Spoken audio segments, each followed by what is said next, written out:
Frères et sœurs, la femme est un don de Dieu à l'homme. Elle n'est pas à vendre ni à acheter, car elle n'a pas de prix.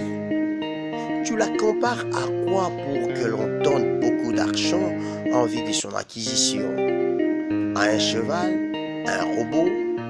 Combien d'argent voulez-vous qu'on verse comme dot pour se la procurer? La femme n'est pas à comparer à quelque chose, plutôt à une personne de qui elle tire son origine, son semblable, son similaire, son identique et donc son image. L'homme et la femme ont la même nature. Nul ne peut acheter ce qui est de sa propre nature. Sinon, on serait dans le marché d'esclaves, des êtres humains, du reste prohibé, interdit par bon nombre de lois dans bien de pays sur la planète Terre. En Genèse 2, 23, l'homme dit, voici cette fois-ci celle qui est os de mes os et chair de ma chair. On l'appellera femme parce qu'elle a été tirée ou elle a été prise de l'homme. Donc voici l'origine de la femme. Elle provient de l'homme et est différente des autres êtres, notamment des animaux. S'il était vraiment important, nécessaire, voire utile, que l'on verse beaucoup d'argent pour reconnaître la valeur de la femme, ne savez-vous pas qu'il existe des femmes qui peuvent faire autant, c'est-à-dire verser la dot pour épouser un homme, comme ça s'est fait d'une façon ou d'une autre sous d'autres cieux. En République démocratique du Congo, beaucoup de femmes ont contribué énormément pour la réussite de leur mariage. En Genèse 2, 18, c'est Dieu qui remarque qu'il n'est pas bon que l'homme soit seul.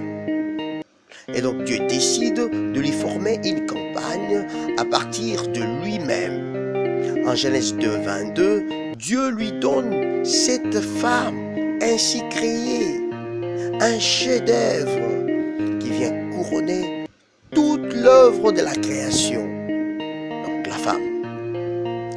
Nous sommes en Genèse où tout a commencé. C'est ici que Dieu a institué le mariage, où l'on peut lire noir sur blanc. C'est pourquoi l'homme quittera son père et sa mère et s'attachera à sa femme. Et ils deviennent, ou tous deux, en fait, ils deviendront une seule chair. La femme est donc un don de Dieu, voudrais-je dire. On ne l'achète pas, mais on la trouve. Proverbe 19, 14. Une femme intelligente est un don de Dieu.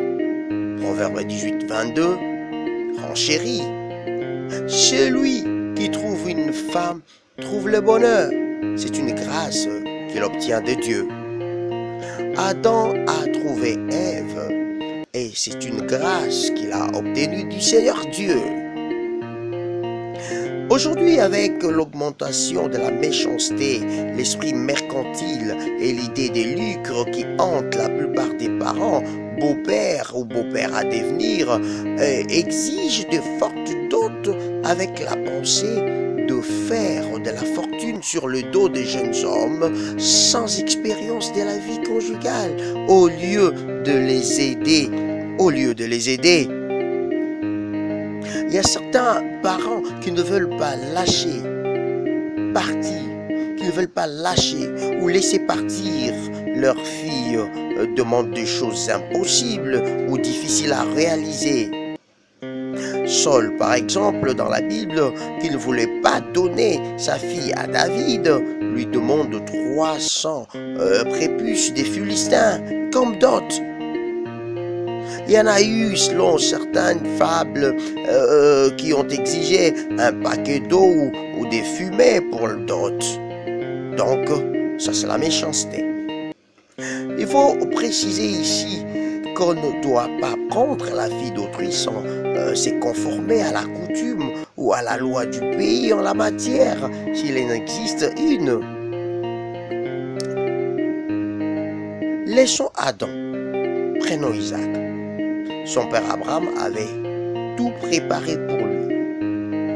Il enverra son serviteur avec des riches présents selon ses moyens pour trouver une femme pour son fils. Et nulle part dans la Bible, il est mentionné que la belle famille d'Isaac avait contesté, n'est-ce pas, ou discuté, et sinon marchandé, et sur le prix ou les biens expédiés par Abraham.